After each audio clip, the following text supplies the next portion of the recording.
Welcome to the Mike Knox Comedy Podcast. I'm your host of Mike Knox. This is episode number 15, I do believe. Wanted to give a shout out to the Brain Ablaze podcast. Check out that podcast for all of your epilepsy questions. The strike is on. The writer's strike has been going on for quite some time. And the SAG, Screen Actors Guild strike just started, I believe, around Thursday. And, of course, poor SAG strikers. It's like very, very hot out there in Los Angeles in the 100 degrees.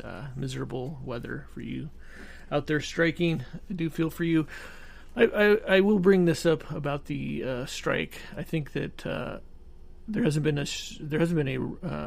actors strike since 1980, and that was when Ronald Reagan was the president. What's interesting is that the studios have been saying that nobody wants to negotiate with them, but what the studios want is for, and I found this crazy, they want the background actors who can, you can make some good money being background. You could make it a career while you're trying to do something else. But they wanted to take your likeness, basically, or say a one-time fee, and then they own your likeness for the rest of your life, and you'll never get paid. You only get paid that one time, and then you're basically screwed. And they're saying that they think that that's a good deal, and that the Screen Actors Guild is being unreasonable. So just to give you a little bit of, I talked about this on TikTok. These are the things that I auditioned for 2 weeks ago, pre-strike. I auditioned for a bartender, a dead man, background in a bar, I think, which would have paid $400. A TikTok video, which was like, I think that was $200. To play a detective, $350. In a Hyundai commercial, it would have paid $550. PayPal commercial, which would have paid $550. Another video, $150. To play a doctor was $1,000. To play a servant in an opera for $86 a day. To play a homeless man for $150, to be in a Toyota commercial for $300, to be at a taco bar for $350, to play a father for $450, to play a life insurance agent for $200, and to play an AT&T customer for $300. Also a tech worker in space for $250, and to play a boss in a music video. Now, those are all auditions that I did not get. I haven't really tallied those up, but I try to do 3 to 5 auditions every single day, and that just shows you the volume that you have to do. It's a numbers game. You have to continue to get out there and audition, and you're most likely never going to get that audition or see any of that money. But if you're doing, background, some of the background when you're starting out is doing it for free because you're just trying to get the experience, which is great, and it really does give you the experience because you understand you're on a film set, and everybody there on that film set has a job to do, and that's why they're there, and they want to be there because they want to make the best movie possible that they can. And so I really do see that strike going on for quite some time because the studios do not seem to care because they think they've got streaming in their pocket and AI, in the other pocket. So it's just a very hard time to be an actor or a writer, and I feel for everybody. A woman who had her money in a private bank vault. It is interesting how we always default back to, if I had a lot of money, I would put it in a bank vault, and this is why I say don't ever do this. So this woman's, she had money, I believe she had $50,000 in the whole entire bank was seized because quite a few banks have been folding now, and so the FBI seized the bank, and then they seized everything in the safety deposit boxes and said that basically that's all criminal drug money, and you're never going to get it back. And so this woman, one of hundreds of people who had their contents confiscated by the government, is fighting to get that back. And that's the other thing that's tricky about banks. Also, if you're doing, I think it's when you have it if you're making any kind of transaction that's over $9,000, you already automatically get red flagged. But just to think about that, you saved to have all that money, and then it just gets seized by the government. I mean, it's just crazy. The cryptocurrency platform Celsius, which I remember everybody telling me that I should go buy that. And shocker, that guy was arrested for misrepresenting the financial health of the company to investors. At the same time, the Securities and Exchange Commission and the FTC filed lawsuits saying the founder and the company falsely promised investors a safe investment with high returns.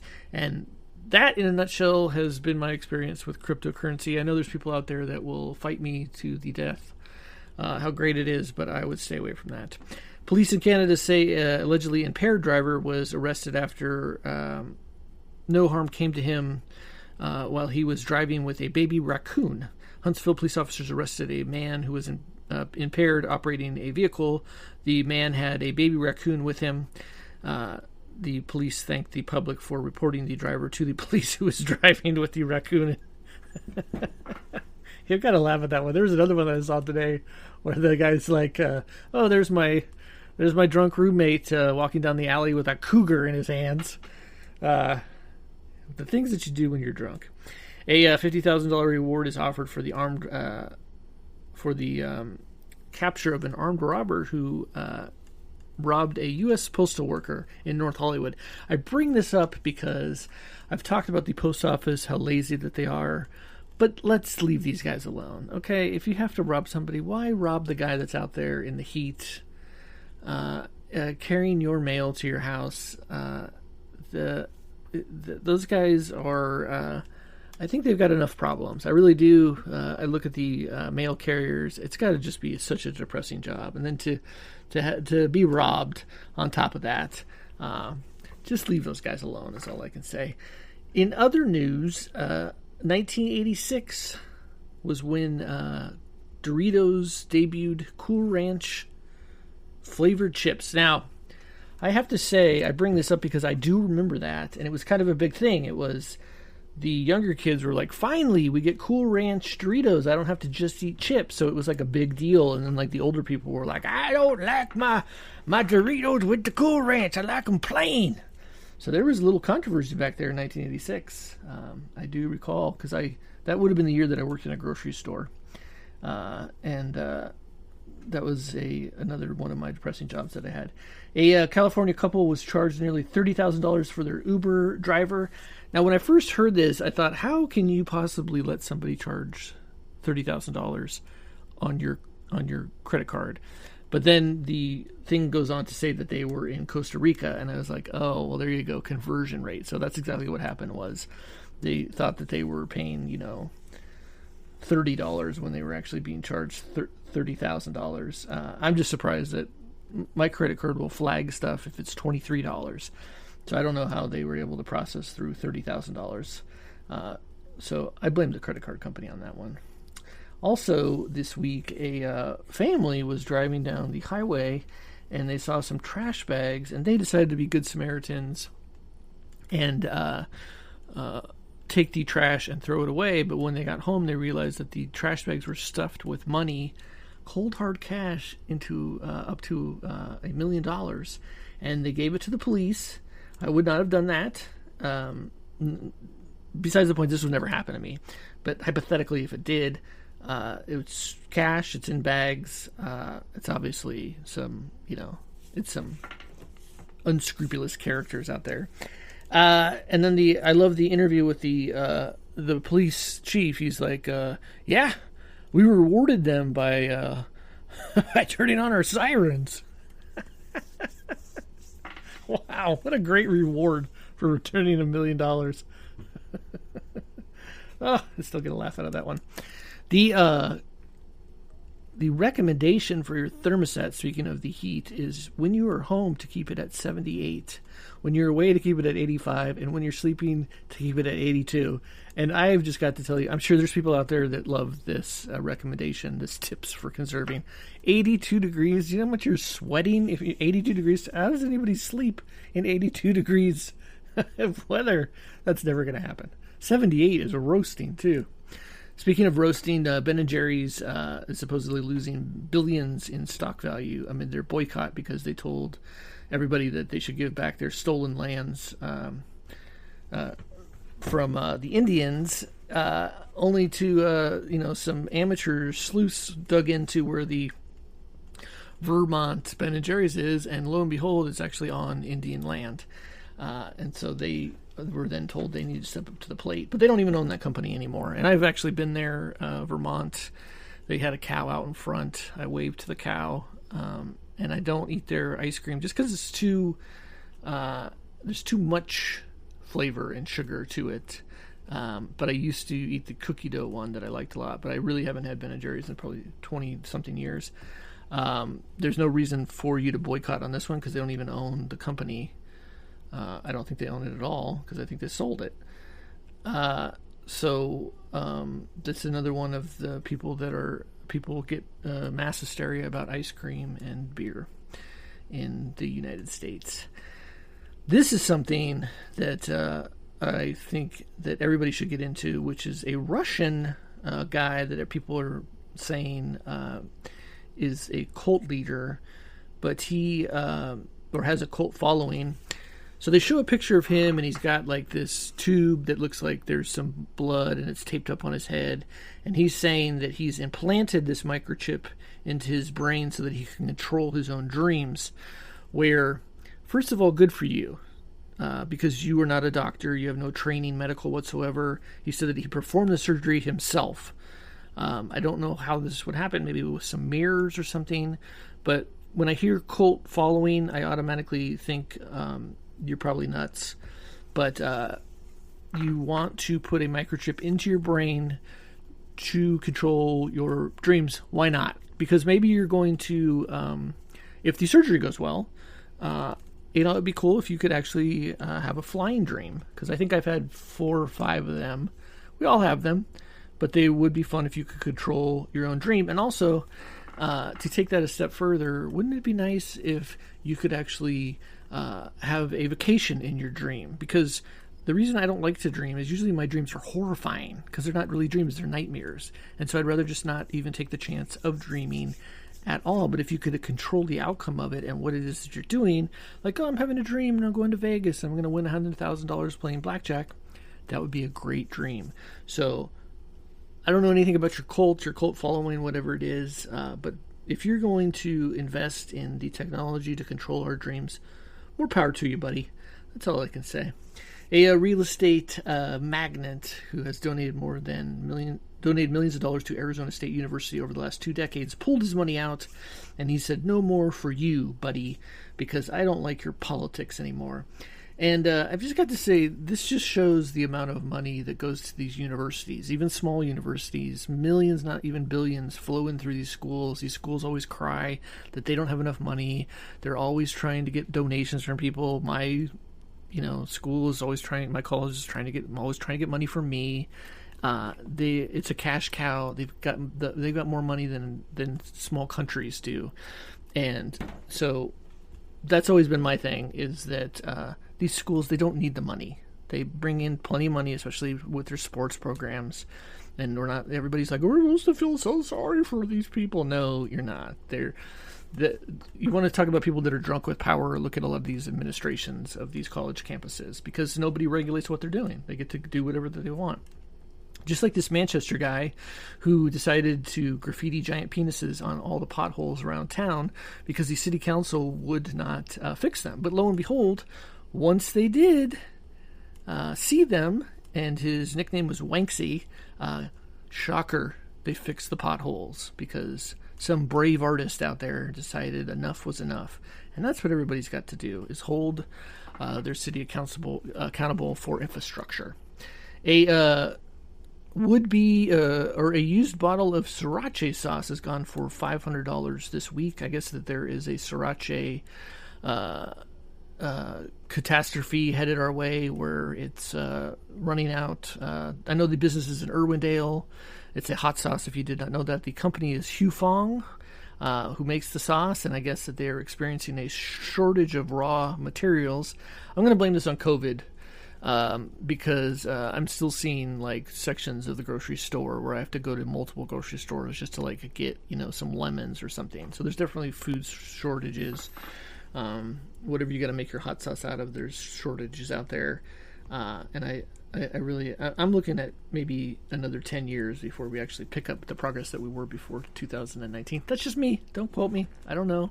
I'm just on this podcast. Posed as a doctor prescribing patients medicine without a license for over a year. Her name was Maria. She allegedly used her relative's license to see patients, bill insurance, and prescribe medications. Now, I actually had a friend that this happened to him. He was working in a dentist's office, and the dentist was telling him, "Don't worry, I'm going to pay you under the table. I'm going to pay you well." So he was all excited, started making money, got an apartment, bought a car, and then one day he goes in there and they can't pay him because they've basically been shut down by, I think, medical fraud people. But because he was taking cash and under the table the entire time, then he's not subjected to any help from the state, so he couldn't get any sort of insurance. He couldn't get any sort of money back. He had no really proof that he worked there at all, and that's what I thought was the best part of that con altogether. Was this dentist had no license, had never gone to school, had been seeing patients for about 6 months, had rented out his own place, kind of like this lady. She decided, hey, I'm just going to pretend to be a doctor. And we do go to the doctor and we put so much faith into that person, never asking, hey, did you go to medical school? Where did you go to medical school? Hey, did you get fired from any of your jobs there? You're just, oh, that person's in a white coat, so I'm just going to believe everything that they have to say.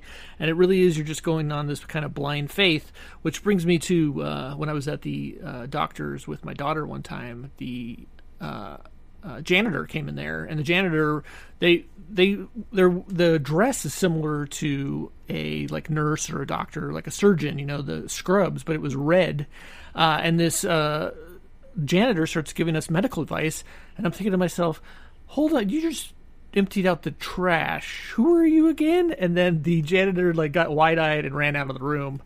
And makes a great story, but also makes you think how just absolutely insane people are, which is the reason I bring up this story. You've just got to be some different type of crazy to open up a practice and start treating people and think that you're not going to get in trouble for that and most likely she's probably, going to get a slap on the wrist. That's probably what's exactly going to happen, because you really don't hear anybody getting large amounts of time for that. Although I do, now that I think of this, my mom actually saw a doctor through, and this is probably why, it was through Arco at the time, downtown Los Angeles, and she went to a regular checkup to the guy, and she actually was able to get, they found out later he wasn't an actual doctor, but he had been treating everybody at Arco, which was thousands of people, and she actually got a pretty good settlement out of that one just for seeing him for one time.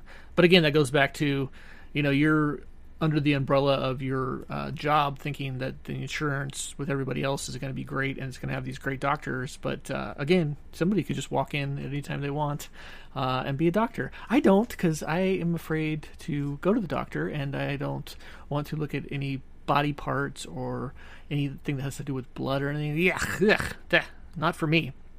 A 38-year-old manatee named Hugh died in Saratoga, Florida, at the Mote Marine Laboratory. Apparently, he sustained injuries after the result of having sex with his brother, who was named Buffet. First of all, I guess that's a great name for a manatee. They're manatees. What else are you going to do but have sex? But I guess he crossed the line. They don't really tell me how it is that he died, what it was. I just look at manatees like they're retired mermaids. They're just big blobs. I don't know. Maybe he crushed his brother Buffet with his weight in the water. I just so many questions that I don't want answered, but I had to bring that up. MasterCard this week has refused to, or they are blocking marijuana purchases on debit cards. And this goes back to, you have all these people that think that marijuana is legal. It's legal in states, but the feds still want to go after, arrest people, kick down doors. They're fanatics about it. They love it. So now they've gotten MasterCard on board. My thing is this. If that's what you want to do, it's your debit card. It's a debit card. It's your money. Well, just spend your money on it. It's generating revenue for the city with your tax dollars. Your hard-earned tax dollars are going to smoking weed. More power to you. I think the loss here is on MasterCard. And really, I think not a lot of people. I know that a lot of people use MasterCard, but I do think that Visa, for some reason, I think it really just comes down to marketing and the name. I do remember that MasterCard was huge in the 80s, but I do think that Visa's the smart one here, still accepting people's debit card to buy their weed. Not only that, but there's so many different choices you can have, like gummy bears. I mean, who can pass up gummy bears?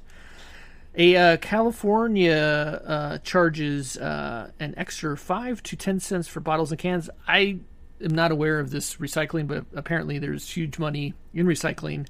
And so much so that the state says 8 members of a Riverside County family have been charged with scamming the system out of $7.6 million by importing bottles and cans from Arizona, which doesn't have a recycling program. The family allegedly smuggled 178 tons of cans and bottles into California from a neighboring state over an 8-month period. So in 8 months, these 8 people made $7.6 million. God bless you people, because you know that meth was involved on this one. It had to have been. But this whole idea that you're smuggling bottles, our borders are free-flowing, our state border, nobody cares. They care if you bring fruit across from Arizona to California. Nobody's checking you for bottles. Nobody cares about that. And if you're charged in California, then, I mean, really, are you going to get any time for this? No, you're not. So those people, they took that gamble on $7 million. That is absolutely insane. This is one of those really, I can say, victimless crimes, unless you want to say that the bottles have feelings. I don't know. But these people have entrepreneurship written all over them. I know I said that wrong, but anyways. So now getting to the celebrity. I was very saddened by this celebrity because she is so wonderful, and she passed away this year. Melinda Dillon, you might remember her. Well, you're going to remember her, but she's the mom in A Christmas Story. She's also been in wonderful actress. So she's one of those mothers that was just kind of a mother and fell into that mother role in like every movie, pretty much. I mean, she really had the acting ability to kind of, which you should as an actor have the ability to kind of be any role that you want. And she was just always there as a mom my entire life. And so that is why I chose her, because she also does not have a grave at this time. She was ashes given to her family. But she was born Melinda Ruth Dillon, October 13th, 1939. She was, of course, American actress. She received a 1963 Tony Award nomination for her Broadway debut of Who's Afraid of Virginia Woolf. She was nominated for an Academy Award for Best Supporting Actress for her roles in Close Encounters of the Third Kind, and also in Absence of Malice, which Absence of Malice is an interesting movie because at the time, journalists were printing things, they could get in trouble for it, and now journalists are just buck wild. It's the wild, wild west. They do whatever they want, and there's no repercussions to anything. It's an interesting movie there with Sally Fields. She was born Melinda Ruth Clardy in Hope, Arkansas, but raised in Alabama after spending 4 years in Germany. She attended Hyde Park High School and the Goodman School of Drama at the Art Institute of Chicago, now the DePaul University in Chicago. Though best known for her supporting performances and roles, she began as an improv comedian. Did not know that. And stage actress. That is pretty cool. I did not know. Improv to me is very difficult.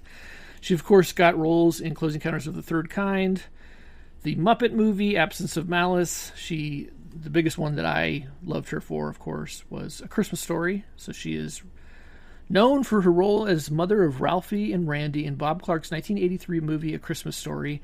I still remember where I saw A Christmas Story. I went to John Thiel's birthday party. I think he turned 11 or 12. We went on Colorado Boulevard. Colorado Boulevard in Pasadena used to have a bunch of, it was very shady, had a bunch of porn theaters, but in the middle of that was like a regular theater. I don't think it's there anymore. I think it's like a Christian bookstore or something like that, but we saw it on Colorado. It was in December of '83. It was a great movie. The film was based on a series of short stories and novels by Gene Shepard about young Ralphie Parker, played by Peter Billingsley, and his quest for his Red Ryder BB gun from Santa Claus. Did not know this because I saw the A Christmas Story Christmas this year, and she got replaced. She was replaced by Julie Haggerty in 2002. because her health was failing. So I didn't even know that she had started doing that movie. It would have been so great if she was in that movie, but unfortunately she had passed away. Other movies that she was in, Harriet and the Hendersons, The Prince of Tides, which is a good movie.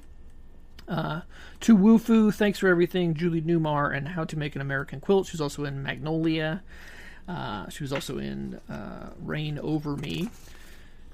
I think because of the fact that she just passed away recently, there's not the whole information about her. She was married to actor Richard Libertini, and together they had a son. They divorced in 1978. She was a Methodist, and she was also a staffer on the Democratic Eugene McCarthy's 1968 presidential campaign. That is, I'm sure there's more information, but it's just a shock that she did pass away when she did, and she passed away January 9th, 2023. Very sad. I posted a little remembrance for her on my TikTok that I'll go over to my Instagram as well. Like, subscribe, tell me who else you want me to see, and I appreciate everybody listening to the Mike Knox Comedy Podcast.